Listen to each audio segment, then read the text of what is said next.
सत्ता के बंगलों के बीच एक जनता क्वार्टर।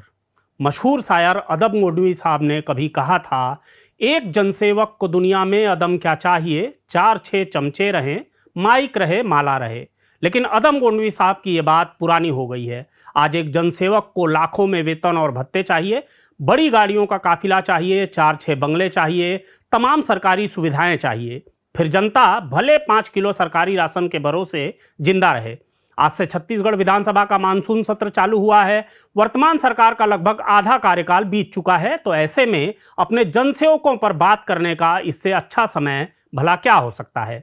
रायपुर से लगे हुए नकटी गांव में सरकारी बुलडोजरों ने गरीबों के मकान तोड़ दिए। प्रशासन का कहना था कि यह सरकारी जमीन है और यहां विधायकों के लिए नई आवासीय कॉलोनी बननी है। प्रभावित परिवारों का कहना था कि वे दशकों से यहां रह रहे हैं। कई घर सरकारी आवास योजनाओं के तहत बने थे, बिजली के कनेक्शन थे, राशन कार्ड थे, वोटर पहचान पत्र थे, लेकिन उनके लिए सवाल जमीन का नहीं, घर का था। विडंबना देखिए, एक तरफ गरीबों के घर टूट रहे थे ताकि विधायकों के लिए नए आवास बन सके, दूसरी तरफ इसी देश का राजनीतिक इतिहास ऐसे नेताओं की कहानियों से भरा पड़ा है जो विधायक, सांसद, मुख्यमंत्री और प्रधानमंत्री तक रहने के बाद भी अपना निजी घर नहीं बना सके। और ऐसा नहीं है कि ये सब बीते दौर के किरदार रहे हों। सोशल मीडिया खंगालें तो अभी भी ऐसे दर्जनों लोग मिलेंगे जो कई बार विधायक, सांसद, मंत्री और मुख्यमंत्री तक रहे, लेकिन उनका काम निजी संपत्ति बढ़ाना नहीं बल्कि केवल जनसेवा रहा। बिहार में 4 बार के विधायक महबूब आलम, कयूमुद्दीन अंसारी, गोपाल रविदास, उड़ीसा से सांसद प्रताप सारंगी और दर्जनों दूसरे और भी। भारत की पहली संसद के सदस्य छत्तीसगढ़ के रेशमलाल जांगड़े 2 कमरों के जनता क्वार्टर में जीवन बिताते हैं। त्रिपुरा के मानिक सरकार 20 साल मुख्यमंत्री रहने के बाद सरकारी आवास छोड़कर 2 कमरों के पार्टी दफ्तर में रहने चले जाते हैं। पश्चिम बंगाल के बुद्धदेव भट्टाचार्य मुख्यमंत्री रहते हुए भी साधारण फ्लैट में जीवन बिताते हैं। लाल बहादुर शास्त्री प्रधानमंत्री रहते हुए कार खरीदने के लिए बैंक से ऋण लेते हैं। ये सिर्फ 4-5 नेताओं की निजी कहानियां नहीं हैं, ये भारतीय राजनीति की 2 तस्वीरें हैं। एक तस्वीरों में सत्ता गरीबों के घर तोड़कर बंगले बनवाती है, दूसरी तस्वीर में सत्ता बीत जाती है लेकिन नेता का अपना घर नहीं बदलता। इन दोनों तस्वीरों के बीच खड़ा है भारतीय लोकतंत्र, और शायद सबसे बड़ा सवाल भी यही है कि क्या राजनीति का अर्थ बदल गया है।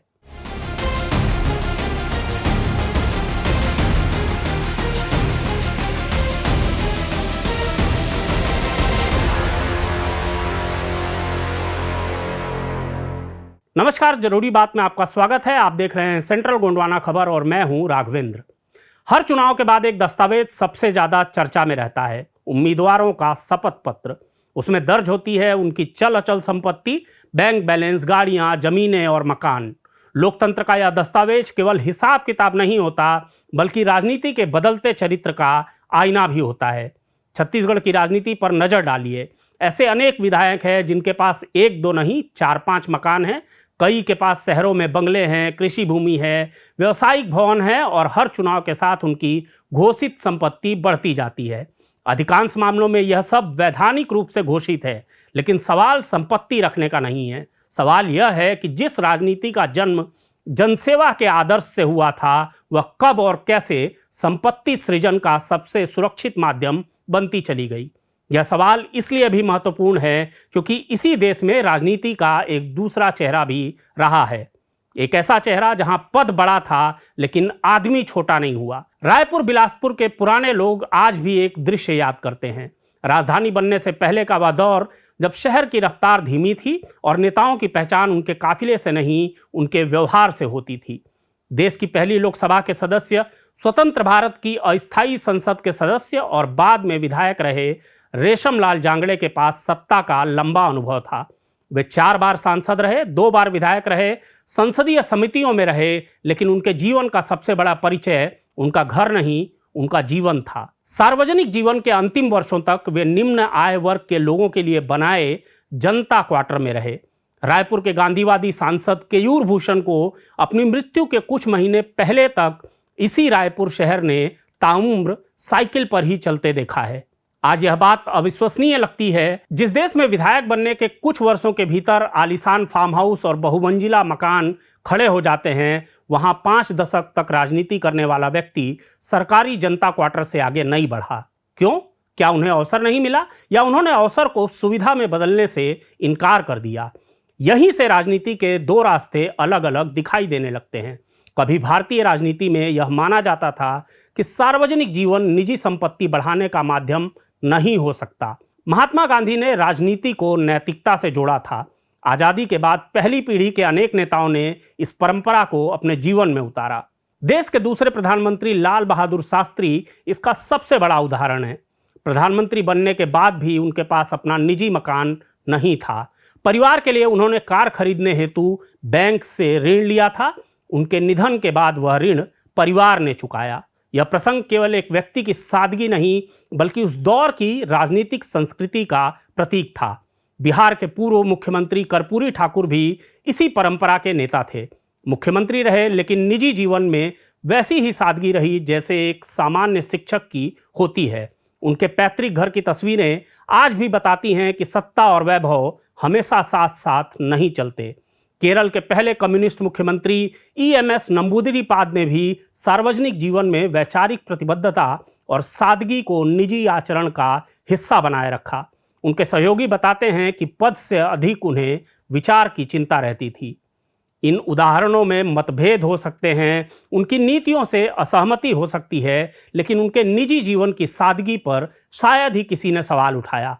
आज राजनीति का दृश्य बदल चुका है। अब चुनावी हलफनामे में करोड़ों की संपत्ति सामान्य बात है। विधायक बनने के पहले और बाद की संपत्ति की तुलना करने वाले अध्ययन समय समय पर सामने आते रहते हैं। अधिकांश नेता इसका जवाब भी देते हैं। व्यवसाय है, खेती है, परिवार का कारोबार है, निवेश है। संभव है यह सब सही हो, लेकिन फिर वही मूल प्रश्न सामने खड़ा हो जाता है। अगर राजनीति केवल एक पेशा है तो उसे जन सेवा क्यों कहा जाए? और यदि राजनीति जन सेवा है तो फिर सार्वजनिक जीवन में सादगी का मूल्य इतना अप्रासंगिक क्यों हो गया? इन सवालों के जवाब खोजने के लिए हमें लगभग 2000 किलोमीटर दूर त्रिपुरा जाना पड़ता है। वहाँ एक मुख्यमंत्री था जिसके बारे में देश भर में चर्चा होती थी। नाम था माणिक सरकार। वे लगातार 20 वर्षों तक त्रिपुरा के मुख्यमंत्री रहे। मार्च 1998 से मार्च 2018 तक त्रिपुरा के मुख्यमंत्री। लेकिन उनके बारे में सबसे ज़्यादा चर्चा उनके शासन की नहीं, बल्कि उनके जीवन की होती थी। उन्होंने मुख्यमंत्री का पूरा वेतन पार्टी फंड में जमा कर दिया। पार्टी उन्हें हर महीने सीमित भत्ता देती थी, उसी से उनका खर्च चलता था। उनके नाम न निजी मकान था, न निजी कार, न बड़ी बैंक जमा। उनकी पत्नी पांचाली भट्टाचार्य अक्सर बाजार जाने के लिए साइकिल रिक्शा या ऑटो का इस्तेमाल करती थी। 2018 में जब उनकी सरकार चली गई तब उन्होंने मुख्यमंत्री आवास खाली कर दिया। उसके बाद वे और उनकी पत्नी 2 कमरों वाले पार्टी कार्यालय में रहने चले गए, क्योंकि उनका अपना घर नहीं था। यह दृश्य भारतीय राजनीति के लिए असामान्य था। जिस देश में सत्ता छोड़ते समय सरकारी बंगला खाली कराने के लिए अदालतों तक जाना पड़ता है, वहाँ एक पूर्व मुख्यमंत्री 2 कमरों के पार्टी दफ्तर में रहने चला जाए, यह केवल खबर नहीं थी, राजनीति की एक अलग परिभाषा थी। लेकिन कहानी यही खत्म नहीं होती। पूर्व मुख्यमंत्री बुद्धदेव भट्टाचार्य ने भी पश्चिम बंगाल में लंबे समय तक 2 कमरों के साधारण फ्लैट में जीवन बिताया। मुख्यमंत्री रहते हुए भी उन्होंने वैभवपूर्ण जीवन नहीं चुना। उनके निधन के बाद उनके सहयोगियों और राजनीतिक विरोधियों तक ने उनकी ईमानदारी और सादगी को याद किया। यानी भारत की राजनीति में ऐसे उदाहरण आज भी मौजूद हैं। वे बताते हैं कि सादगी असंभव नहीं है, बस दुर्लभ होती जा रही है। इसी छत्तीसगढ़ में कोरिया कुमार रामचंद्र सिंहदेव थे। छत्तीसगढ़ के पहले वित्त मंत्री, मध्य प्रदेश सरकार में मंत्री, बरसों तक विधायक। उनके सरकारी आवास की सादगी देख कोई भी चौंक जाए।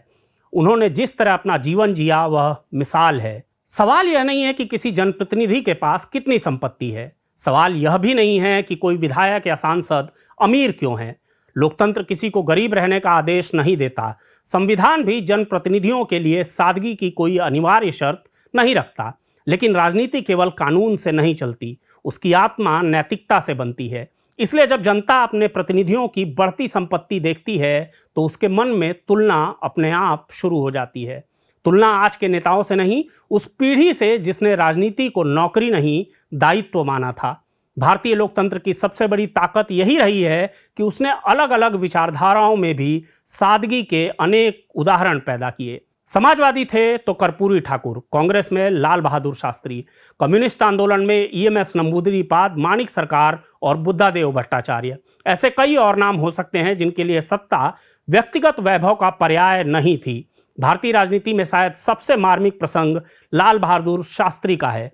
1965 का युद्ध जीतने वाला प्रधानमंत्री, देश का सबसे शक्तिशाली निर्वाचित व्यक्ति, लेकिन निजी जीवन में इतना साधारण कि परिवार के लिए खरीदी गई कार की किस्तें पूरी नहीं हो सकी।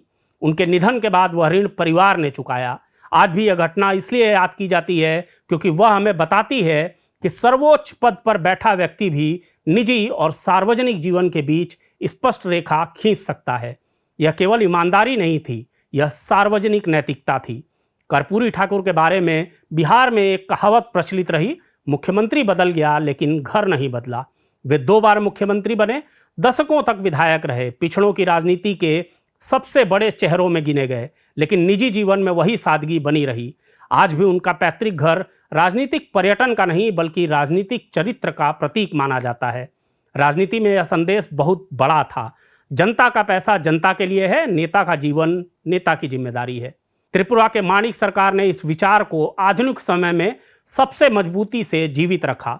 मुख्यमंत्री का वेतन पार्टी को दे देना, सीमित भत्ते में जीवन चलाना और पद छोड़ने के बाद बिना किसी हंगामे के सरकारी आवास खाली कर देना, यह सब किसी कानून की मजबूरी नहीं थी, यह उनका व्यक्तिगत निर्णय था।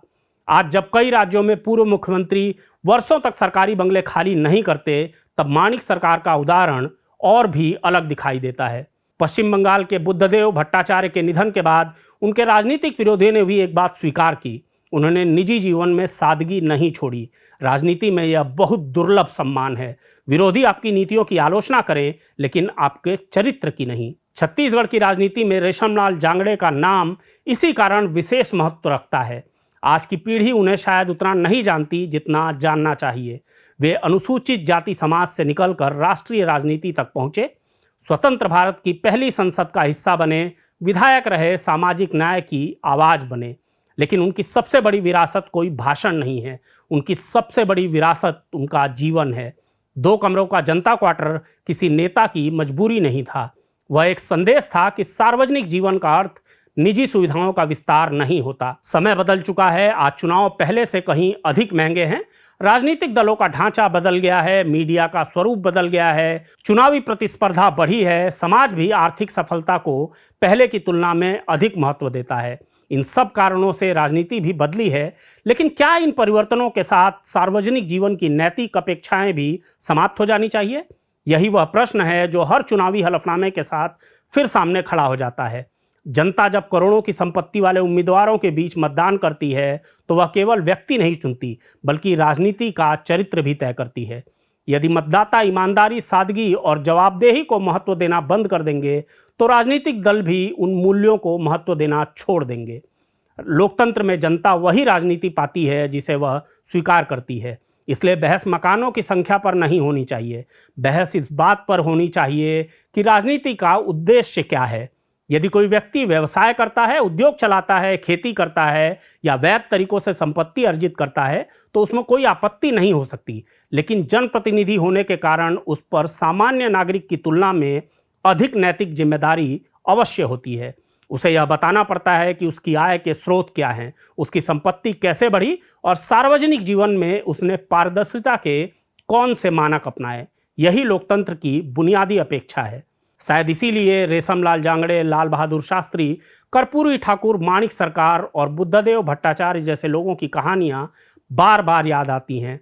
वे इसलिए नहीं याद किए जाते कि वे गरीब थे, वे इसलिए याद किए जाते हैं क्योंकि उनके लिए राजनीति संपत्ति से बड़ी चीज़ थी। आज जब हर चुनाव के साथ नेताओं के हलफनामों में संपत्ति के नए आंकड़े जुड़ते हैं, तब उन पुराने नेताओं के 2 कमरों वाले घर लोकतंत्र से एक ही सवाल पूछते हैं, क्या राजनीति अब भी जनसेवा है या वह धीरे धीरे एक ऐसा पेशा बन चुकी है जहां बेशुमार संपत्ति और मकानों की संख्या ही सफलता का नया पैमाना बन गई है? इस सवाल का जवाब किसी अदालत, किसी आयोग या किसी राजनीतिक दल के पास नहीं है, उसका जवाब केवल जनता के पास है। अगर आपको हमारी खबरें पसंद आती हैं तो हमारे चैनल को लाइक, शेयर और सब्सक्राइब करना ना भूलें। हमें अपनी खबरों पर आपकी प्रतिक्रियाओं का भी इंतज़ार रहता है। नमस्कार।